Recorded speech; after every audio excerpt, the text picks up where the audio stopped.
नमस्कार दोस्तों, मैं आप सबका एक बार फिर से स्वागत करता हूं अपने चैनल एजुकेटर ऑफ दिल्ली में।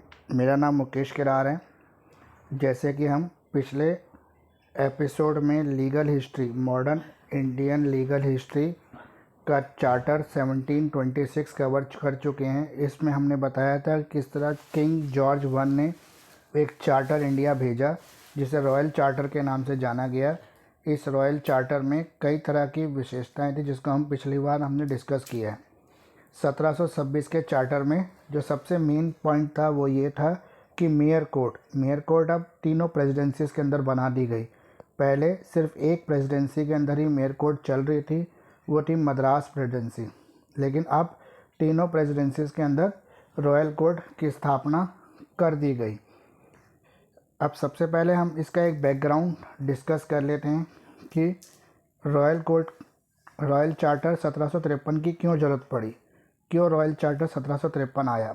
इसके पीछे कुछ बैकग्राउंड है जिस बैकग्राउंड को जानना आप सबके लिए बहुत ज़्यादा इम्पॉर्टेंट है, क्योंकि बैकग्राउंड पता होगा तभी आपको पता लगेगा कि रॉयल चार्टर 1753 है क्या। तो आइए शुरू करते हैं वीडियो। सबसे पहले मैं आप सबका इस वीडियो में स्वागत करता हूं और आप सबसे रिक्वेस्ट करता हूं कि इसको अधिक से अधिक शेयर करें, कमेंट करें। सभी लोग जिन्होंने सब्सक्राइब नहीं किया है वे वीडियो के नीचे लाल बटन को दबाकर सब्सक्राइब कर लें, ताकि मेरे आने वाले वीडियोस आपको नोटिफिकेशन मिलता रहे और आप मेरे साथ जुड़े रहें और इसी तरह से हम अपने एजुकेशनल टूर को आगे बढ़ाते रहें। तो आइए हम शुरू करते हैं। दूसरा, आप कमेंट ज़रूर करें, क्योंकि आपके कमेंट से ही मुझे मोटिवेशन मिलता है वीडियो बनाने का।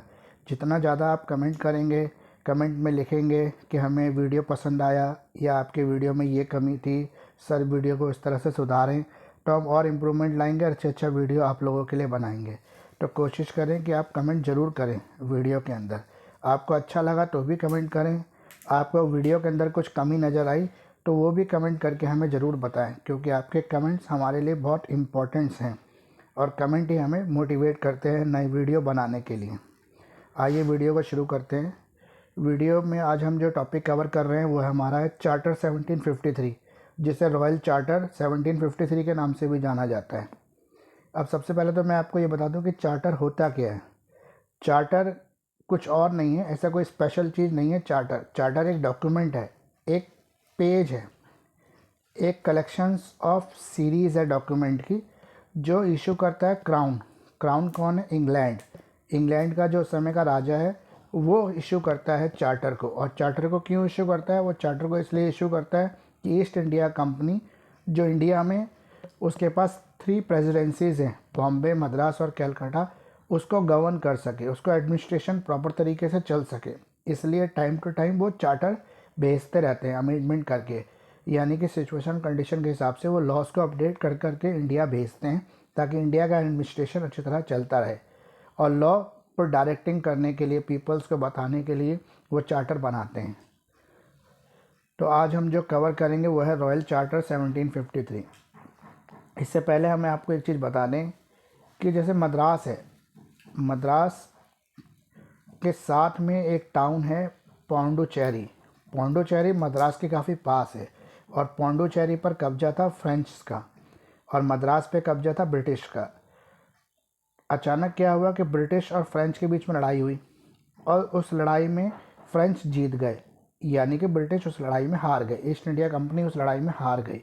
और जब ब्रिटिश गवर्नमेंट हारी तो मद्रास पे कब्जा किसका हो गया? फ्रेंच लोगों का कब्जा हो गया। कब हुआ? 1746 में, यानी कि 1746 की बैटल के अंदर मद्रास में जो बैटल हुई थी उसमें फ्रेंच लोग जीत गए थे और उन्होंने ईस्ट इंडिया कंपनी को मद्रास से हटा दिया। और हर चीज़ पर अब रूल्स और रेगुलेशन किसके चलने लगे? ऑब्वियसली फ्रेंच के चलने लगे हैं, क्योंकि फ्रेंच ने जीत लिया। अब जीतने के बाद वो ये तो नहीं करेंगे कि इंग्लिश कानून को चलने देंगे, उन्होंने तुरंत इंग्लिश कानून को हटा के अपने फ्रेंच के कानून वहाँ पे लागू कर दिए।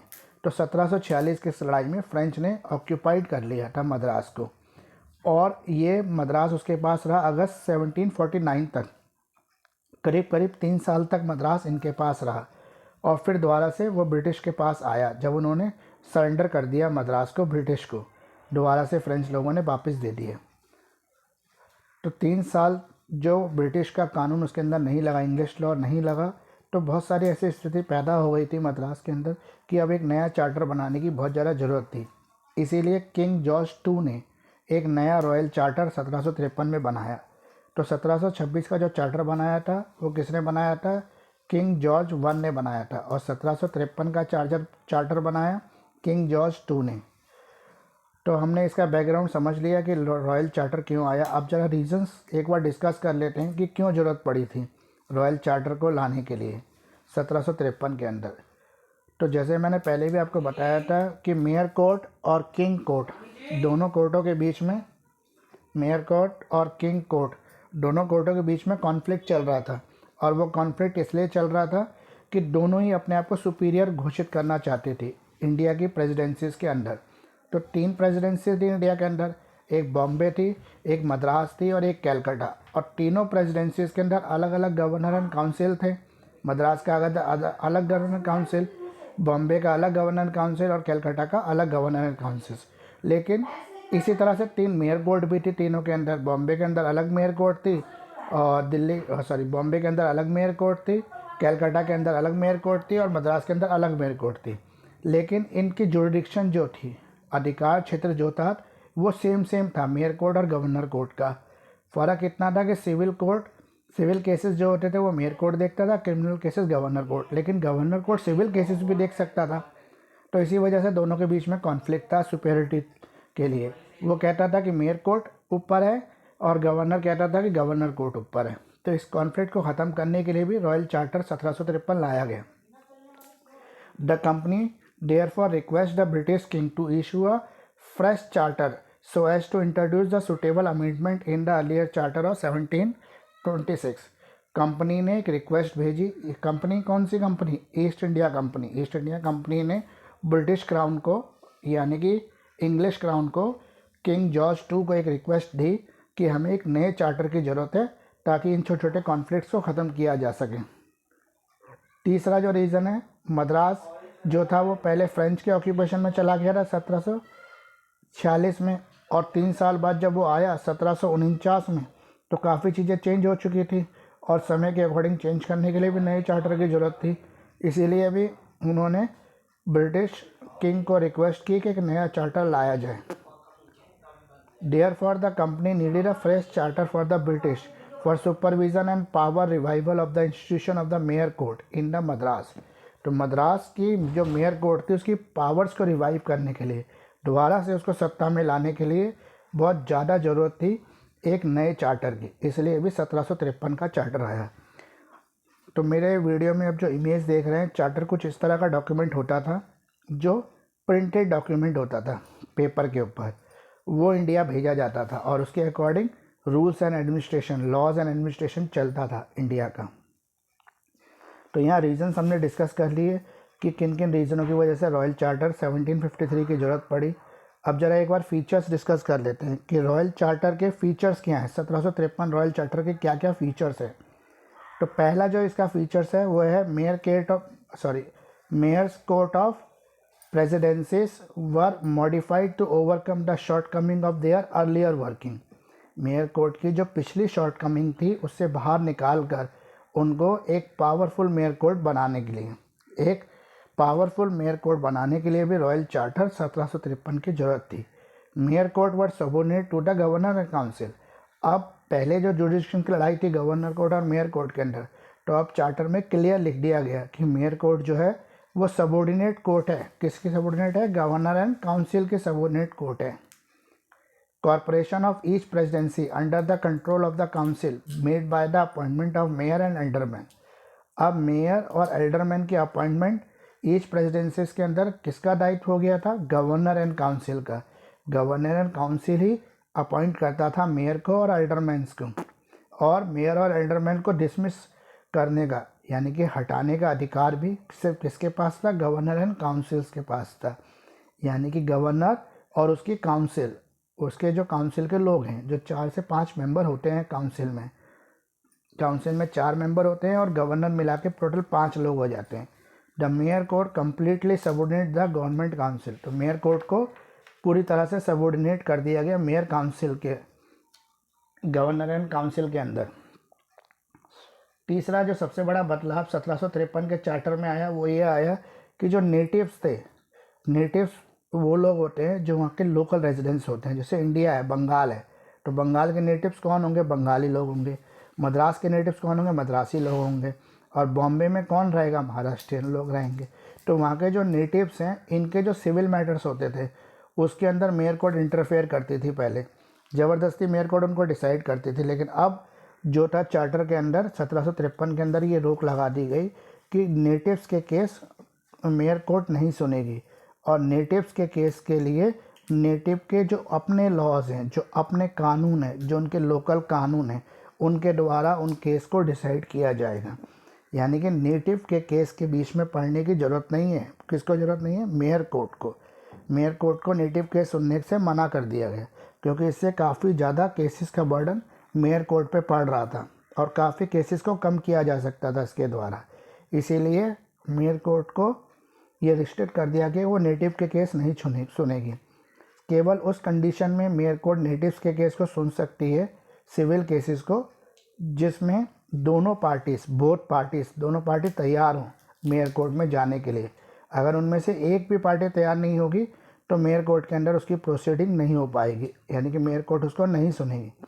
लेकिन ब्रिटिश चार्टर 1753 का जो एक्ट था, ये फरमान था, इसको बॉम्बे कोर्ट ने नहीं माना, बॉम्बे की मेयर कोर्ट ने नहीं माना।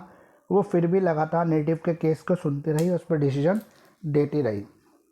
Depositing of the court fee by the litigants, deposit amount of the court fee with the government not the court.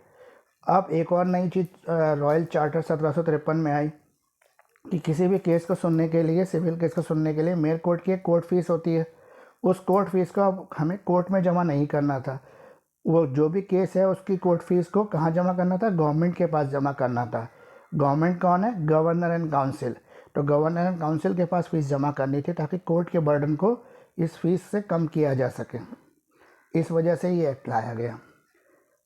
अगला रीज़न जो है establishment of the court of request. एक नई कोर्ट बना दी गई जिसका नाम रखा गया court of request. A new court of request was established in each presidency town to decide the civil cases up to 5 pagodas। तो हर प्रेसिडेंसीज के अंदर पहले तो मेयर कोर्ट थी और गवर्नर एंड काउंसिल कोर्ट थी, तो अब एक नई कोर्ट जो तीनों प्रेसिडेंसी कौन कौन सी है? बॉम्बे, मद्रास और कैलकाटा। तीनों प्रेसिडेंसीज में एक नई कोर्ट इस्टेब्लिश कर दी गई, जिस कोर्ट का नाम रखा गया कोर्ट ऑफ रिक्वेस्ट। इसके अंदर वो सब सिविल केसेस सुने जाने लगे जिनकी वैल्यू 5 पगोडास तक है, यानी कि छोटे केसेस 5 पैगोडास तक के जो केसेस हैं सिविल मैटर, उनको कोर्ट ऑफ रिक्वेस्ट द्वारा सुना जाने लगा, जिससे मेयर कोर्ट का बर्डन थोड़ा हल्का हो गया। और इससे ज़्यादा वैल्यू के जो भी केसेस थे, जो 5 पैगोडा से ज़्यादा वैल्यू के केसेस है, वो कौन सुनने लगा? वो मेयर कोर्ट सुनने लगा। Court established for cheap and quick justice. और कोर्ट ऑफ रिक्वेस्ट क्यों बनाया गया? ताकि चीप, सस्ता और जल्दी से डिसीजन मिल सके। The court established for cheap and the quick justice. The court of request sat once in a week and managed by 8 to 24 commissioner। तो कोर्ट ऑफ रिक्वेस्ट जो था वीक में एक बार लगता था और इसको मैनेज करते थे 8 से 24 जजेस।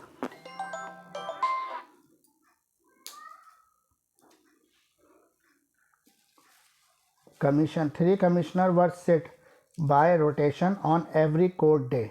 तो हर कोर्ट डे के अंदर 8 से 24 कमिश्नर जो थे वो बैठते थे रोटेशंस वाइज, यानी कि एक बार जो जजेस बैठे हैं अगली बार रोटेशन में चेंज हो गए दूसरे जजेस बैठेंगे। तो इस तरह से जजेस को चेंज कर करके बैठाया जाता था, हर बार एक ही जज नहीं बैठता था। तो कोर्ट ऑफ रिक्वेस्ट के अंदर हर वीक में एक बार कोर्ट बैठती थी। इसमें टोटल 8 से 24 कमिश्नर होते थे और इन कमिश्नर को रोटेशंस वाइज बैठाया जाता था। The first commissioner was to be appointed by the governor and council. पहले कमिश्नर को अपॉइंट किया गया गवर्नर एंड काउंसिल्स के द्वारा, but thereafter half of them were to be retired every year and vacancies so caused. पहले जो commissioner थे वो सारे कमिश्नर गवर्नर चार्टर ने अपॉइंट किए। उसके बाद जो भी कमिश्नर रिटायर होते थे, आधे कमिश्नर हर साल रिटायर हो जाते थे और उनकी वैकेंसीज को पूरा कौन करता था? गवर्नर एंड काउंसिल कोर्ट करती थी। Commissioner appointed by the system of ballot by remaining commissioner. और इसकी अपॉइंटमेंट में जो रोल होता था वो गवर्नर काउंसिल की मॉनिटरिंग होती थी, मॉनिटरिंग गवर्नर काउंसिल की होती थी, लेकिन वोटिंग करते थे रिमेनिंग कमिश्नर। जो रिमेनिंग कमिश्नर थे वही नाम सेलेक्ट करते थे और वोटिंग के द्वारा नए कमिश्नर को चुनते थे।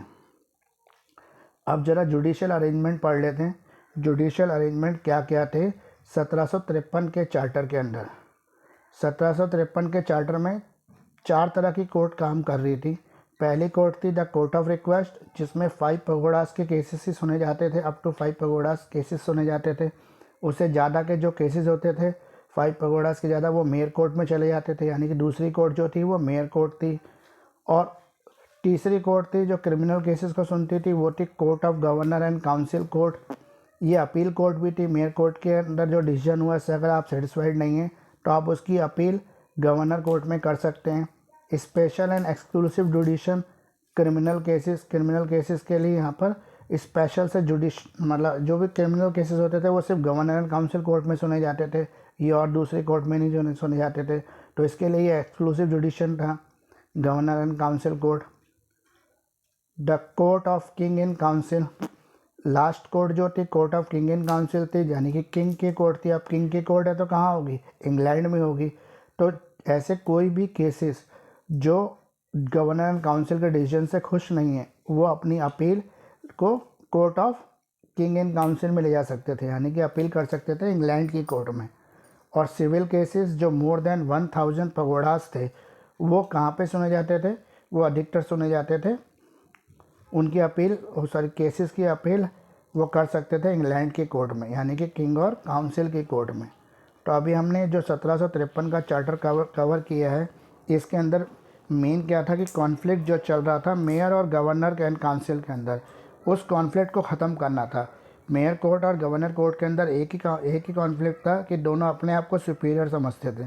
तो उस भावना को ख़त्म करके एक नई तरह की चार्टर लाया गया 1753 में, जिसमें ये क्लियर बताया गया कि सबऑर्डिनेट कोर्ट होगी मेयर कोर्ट और सुपीरियर कोर्ट होगी गवर्नर एंड काउंसिल कोर्ट। और मेयर और गवर्नर का अपॉइंटमेंट मेयर और एल्डरमैन का अपॉइंटमेंट गवर्नर एंड काउंसिल करेंगे। और गवर्नर एंड काउंसिल कोर्ट जो है कंट्रोल करेगी मेयर कोर्ट को। एक नया कोर्ट 1753 के चार्टर के अंदर इस्टेब्लिश किया गया तीनों प्रेसिडेंसीज के अंदर, बॉम्बे, मद्रास और कैलकाटा, तीनों के अंदर एक नया कोर्ट आ गया जिसको सबसे निचला कोर्ट कहते थे, न्यू कोर्ट ऑफ रिक्वेस्ट, यानी कि कोर्ट ऑफ रिक्वेस्ट सेटअप किया गया ईच प्रेसिडेंसी, हर प्रेसिडेंसी के अंदर। और ये जो कोर्ट ऑफ रिक्वेस्ट था ये 5 पगोडास तक के केसेस को सुनवाई करता था, और इसके ऊपर के जो केसेस थे वो चले जाते थे मेयर कोर्ट के अंदर। More than 1000 pagoda civil cases appeal in the court of England. अब सबसे पहले जो था केस जाएगा कोर्ट ऑफ रिक्वेस्ट में 5 पगोडास का, अप टू 5 पगोडास का। अगर उससे बड़ा केस है तो वो जाएगा मेयर कोर्ट में। अगर मेयर कोर्ट के डिसीजन से आप सेटिस्फाइड नहीं है सिविल केसेस में तो अपीलेंट कोर्ट क्या है, अपीलेंट कोर्ट है गवर्नर एंड काउंसिल कोर्ट। अब गवर्नर एंड काउंसिल कोर्ट से भी अगर आप सेटिस्फाइड नहीं है तो उसका अपीलेंट कोर्ट क्या है, किंग कोर्ट। और किंग कोर्ट कहाँ पर है, इंग्लैंड में। तो लास्ट जो सबसे हायर कोर्ट था वो था अपीलेंट कोर्ट, किंग कोर्ट, वो था इंग्लैंड के अंदर। तो वो लेकिन जो किंग कोर्ट का है वो सिर्फ अपील कौन से केसेस सुनता था, जो मोर देन 1000 पगोडास के केसेस है, जो बड़े सिविल केसेस हैं और क्रिमिनल केसेस जिसमें कोई बड़ा डिसीजन कोर्ट ने दिया है और जिससे दोनों पार्टी खुश नहीं है, तो ऐसे केसेस की सुनवाई हो सकती थी। तो इसी के साथ रॉयल चार्टर 1753 कंप्लीट हो गया। हमने इसकी सभी चीज़ें कवर कर ली हैं। अधिकतर मैंने कोशिश की है कि सब कुछ कवर करने की, फिर भी अगर कुछ रह गया हो तो आप मेरे वीडियो के साथ जुड़े रहें और मुझे बताते रहें, हम धीरे धीरे उनको भी कवर करेंगे। कुछ भी कमी हो तो प्लीज़ लाइक करें, कमेंट करें, शेयर करें, सब्सक्राइब करें और हमारे चैनल को ग्रो करने में हमारी मदद करें।